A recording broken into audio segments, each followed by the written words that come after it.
Allu Arjun arrest అయ్యారన్న వార్త sensation create అవుతుంది. కొద్దిసేపటి క్రితం అల్లు అర్జున్ ఇంటికి హైదరాబాద్ పోలీస్ వెళ్ళారు. అల్లు అర్జున్ను అరెస్ట్ చేశారు. ఆయన కుటుంబ సభ్యుల సమక్షంలోనే అల్లు అర్జున్ను చిక్కడపల్లి పోలీస్ స్టేషన్కు విచారణ నిమిత్తం తీసుకెళ్లారు. ఇప్పుడు బహుశా ఎనీ మూమెంట్ కోర్టు ముందు ప్రజెంట్ చేస్తారు.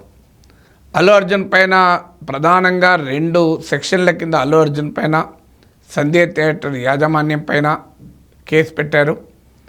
ఒకటి భారత న్యాయ సంహితకు చెందిన section 105 culpable homicide not amounting to murder, అంటే హత్య కాదు కానీ దోషపూరితంగా ఈ నేరం జరిగింది, జరగవచ్చు ప్రమాదం అని తెలిసి కూడా నేరం చేశారు అన్నది కల్పబుల్ హోమిసైడ్ అన్నదానికి మీనింగ్.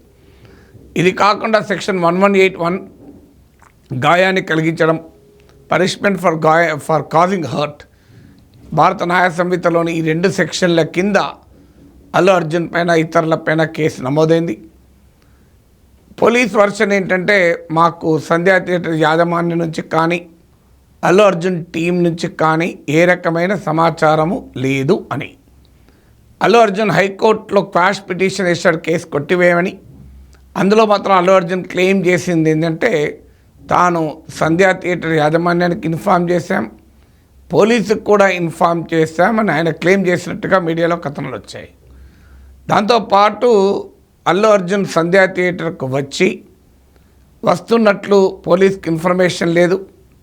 అలాగే వచ్చిన తర్వాత కూడా ఒక 15 నిమిషాల పాటు మెయిన్ గేట్ వద్ద ఆయన తన ఫ్యాన్స్తో మాట్లాడాడు. ఆ సమయంలోనే ఆయన అభిమానుల సందోహం పెరిగిపోయింది. ఈ తొక్కిసలాటకు కారణమైంది. ఆ తర్వాత అల్లు అర్జున్ లోపలికి వెళ్ళిపోయాడు. అల్లు అర్జున్కు ఒక ప్రత్యేక ఎంట్రీ కానీ ఏది ఏర్పాటు చేయలేదు.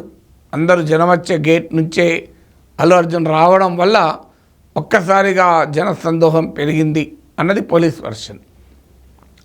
అందువల్ల అల్లు అర్జున్ ఇలా తన ఫ్యాన్స్ ఉద్దేశించి 15 నిమిషాల పాటు ఇంటరాక్ట్ అయ్యడానికి పోలీస్ అనుమతి ఉందా? ఎందుకంటే నార్మల్ పర్సన్ వేరు, అల్లు అర్జున్ వేరు అనేది ఇప్పుడు క్వశ్చన్గా ముందుకు వస్తుంది. చూడాలి లీగల్ ప్రాసెస్ ఏమవుతుంది అనేది. Will have to see. చట్టం ఎవరికైనా సమానమే. Everybody is before law, everybody is equal before law అన్న సూత్రానికి కట్టుబడి ప్రఖ్యాత నటుడై దేశంలోనే అత్యధిక పారితోషికం పొందుతున్న 300 కోట్లు ఒక సినిమాకు రెమ్యునరేషన్ తీసుకుంటున్న నటుడుగా పుష్ప 2 అద్భుతమైన విజయం అనంతరం జరిగిన పరిణామం ఇది.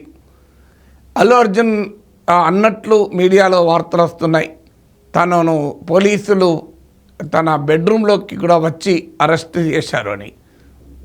అది జరిగితే అది మాత్రం అన్యాయం. ఎందుకంటే దానికి డిగ్నిఫైడ్గా అరెస్టులు కూడా ఒక పద్ధతి ప్రకారం చేయొచ్చు. అల్లు అర్జున్ తీవ్రవాది కాదు, అల్లు అర్జున్ దేశం విడిచి పారిపోవడం లేదు, అల్లు అర్జున్ చట్టానికి దొరకకుండా పోయే అవకాశమే లేదు. అందువల్ల అల్లు అర్జున్ను అంత బలవంతంగా బలప్రయోగం ద్వారా బెడ్రూమ్లో కూడా వచ్చి అరెస్ట్ చేయాల్సిన అవసరమైతే లేదు. హైదరాబాద్ పోలీస్ వర్షన్ తెలియదు మరి అలా ఎందుకు బిహేవ్ చేశారు అని. ఇది పొలిటికల్ రంగు కూడా పులుముకుంటోంది. ఆల్రెడీ బీఆర్ఎస్ నాయకుడు కేటీ రామారావు ట్వీట్ చేశాడు ప్రభుత్వాన్ని టార్గెట్ చేస్తూ. అల్లు అర్జున్ ప్రత్యక్షంగా ఈ ఘటనతో అల్లు అర్జున్కు ఎలాంటి సంబంధం లేకపోయినా ఆయనను ఈ రకంగా అరెస్ట్ చేయడం ఖండిస్తున్నాము అల్లు అర్జున్ గారిని అని చెప్తూ కేటీఆర్ ట్వీట్ చేశాడు. అసలు ఎవరిది వైఫల్యం అని తేల్చాలి. అల్లు అర్జున్ పట్ల అల్లు అర్జున్ను కూడా ఒక కామన్ క్రిమినల్ లాగా, ఆయన ప్రత్యక్ష సంబంధము ఈ ఘటనతో లేకపోయినా ఆయనను కామన్ క్రిమినల్గా పోలీసులు వ్యవహరించిన ప్రభుత్వం అని వాడారు. పోలీసులు కూడా అనలేదు, ప్రభుత్వం. ఈ ట్వీట్ చూడండి స్క్రీన్ పైన. మీరు ఏ రకంగా వ్యవహరిస్తారు? ఇలా దెర్ ఇస్ ఎ మెథడ్, డిగ్నిఫైడ్గా రెస్పెక్ట్గా కూడా వ్యవహరించవచ్చు అంటూ అల్లు అర్జున్ అరెస్టును కేటీ రామారావు ఖండించాడు. ఈ లెక్కన రేవంత్ రెడ్డిని కూడా అరెస్ట్ చేయాలి. ఎందుకంటే హైడ్రా క్రియేట్ చేసిన అనిశ్చిత వాతావరణం, భయాందోళన వల్ల 2 చనిపోయారు కనుక అది కూడా కల్పబుల్ హోమిసైడ్ కిందకే వస్తుంది అన్నది కేటీఆర్ ట్వీట్ అర్థం. సో డెఫినెట్గా ఇది పొలిటికల్గా రంగు కూడా పులుముకుంటుంది.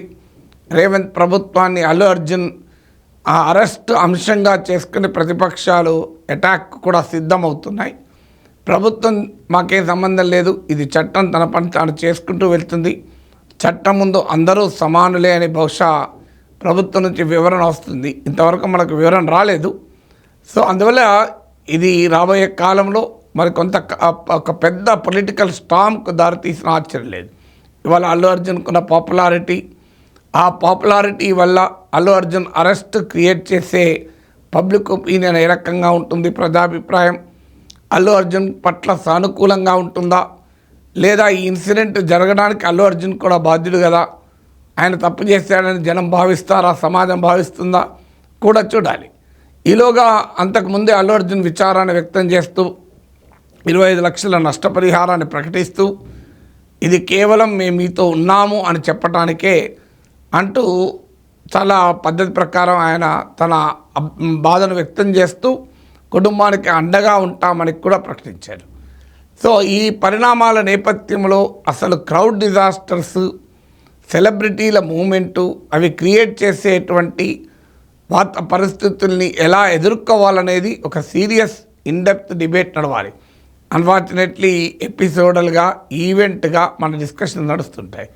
This event should lead to a processable correction అంటారు. అంటే ఇక ముందు భవిష్యత్తులో ఎవరైనా సెలబ్రిటీలు జనం బయటికి వచ్చినప్పుడు ఏ రకమైన జాగ్రత్తలు తీసుకోవాలి, దానికి వ్యవస్థాగతమైన ఏర్పాట్లు ఏంటివి అనేది ఒక ప్రాతిపదికగా ఉండాలి.